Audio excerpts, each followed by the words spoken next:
Welcome back. Take two of the Trump travel ban means round two of the court fight over its legality. Administration critics who successfully blocked the first version in court concede now that this revised ban is more narrowly focused and more carefully written, but they will still challenge it on grounds it is, to them, a thinly veiled Muslim ban. The revised ban issued by the president is the Muslim ban 2.0.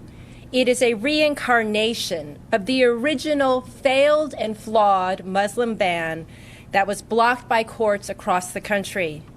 For some reason, President Trump and his advisors like losing, and they like losing badly, over and over again.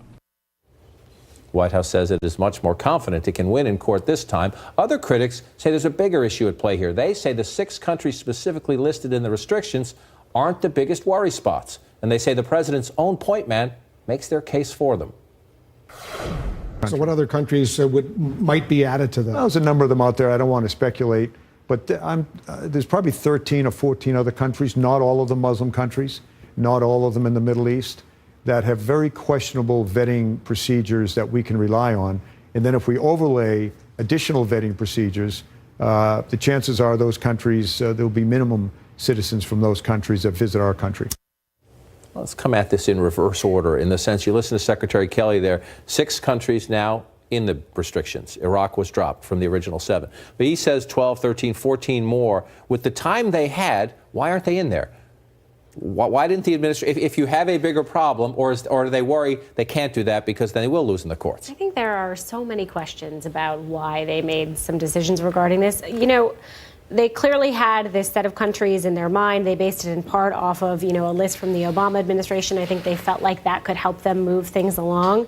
But they've been pretty disingenuous in the data they've used to support this. They listed, 300 problematic refugees, but wouldn't say what countries they came from. They have no answer for what happens if you came here as a child, and for the fact that, most experts say the worrisome thing is that people come here and they become radicalized in America, not the fact that they come from their countries planning to do harm when they come here. So, they really haven't been able to provide the kind of documentation, the kind of support to hang this thing on. And this is just another example of that. Now, they have left the door open to, maybe we could expand this to more countries. So maybe that's what we'll see. And you look at the rollout of this. I mean, the president did it without the press there to see him signing this.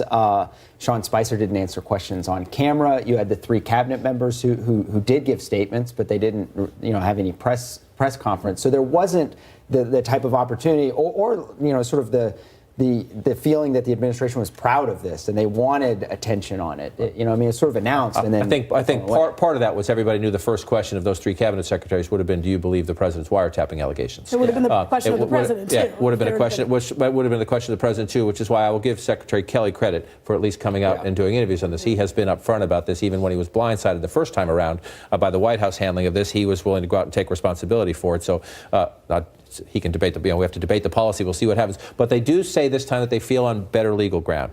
They've taken care of the green card issue. They dropped Iraq because of promises from the Iraqi government and Iraq's cooperation that they can figure that one out more narrowly tailored. But you hear the ACLU there. We're still going to go through a court fight here. Yeah, that doesn't surprise me. I think the administration is probably right. They are on more solid ground. I'm glad that there are some changes here that are based on data that they got in this interim process. And there's still this political element, I think, which is that there is a gap between the American people and how they feel about the vetting and the folks gathering to protest at the airports. By the way, not nearly as large or as loud crowds this time around. And the American people listen to Kelly and think, okay, well, they're thinking about how they're going to vet from these countries. And I like that they're thinking about that instead of shaming me about being worried about the people who come into the country without proper vetting. And I think that is something that works on Trump's behalf that people maybe in this town don't notice as much. I think there are a couple of elements to watch for. One is the change in the language covering religious minorities. The DHS still has the ability, the principals still have the ability to do that through waivers, but it's not written into the language the same way. That seems to be a legal modification meant to withstand lawsuit. Another is what happens after the 90 days. 2 kind of conflicting sets in the discussions that we all had yesterday. One is the idea more countries could be added. The other is that some of these 6 could satisfy those concerns within 90 days and come off the list. And the third is the number that Sarah raised, that 300 that the FBI has a beat on.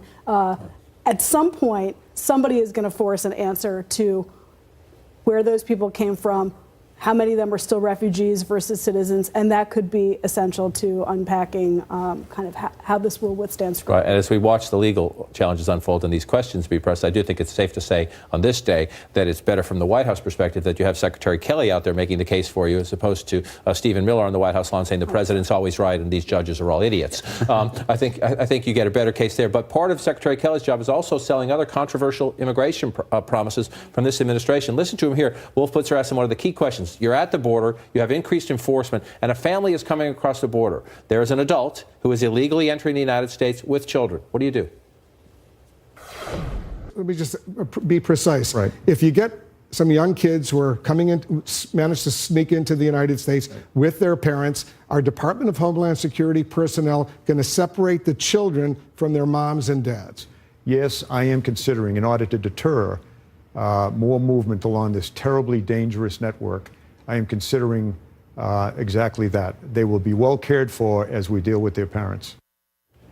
Again, not agreeing or disagreeing. That's the policy debate that will happen in town. Plaudits to Secretary Kelly for going out and clearly explaining what they're thinking about doing. If you're going to have a controversial debate about something, lay it out there. I get the policy in the sense that he thinks of it as a deterrent. Word about these things spread pretty quickly on both sides of the border. He's trying to say, I want it known that if you come across this way, we will separate the minors and we'll put them into foster care, and the parents then will deal with the detention hearings or be shipped back. He wants it known on the other side of the border that if you do this, you're at risk of separating your family. However, how's it going to play out on this side? I think I mean, it gives certainly a lot of ammunition to critics of it. You know, to have like some of the most hospitable cases, or cases that you can have sympathy for that family and being torn apart and ripped apart, at the border. And those images, I mean, the reason, one of the reasons that I think that there was so much opposition to the first executive order was those images at the airports. You had people there, who were detained, and you had people cheering once they came off. So, I mean, I think images like that can be pretty powerful if that's what we end up seeing in a couple weeks or months. It also seems to ignore the other side of that, which is, okay, you separate children from their parents, and then what?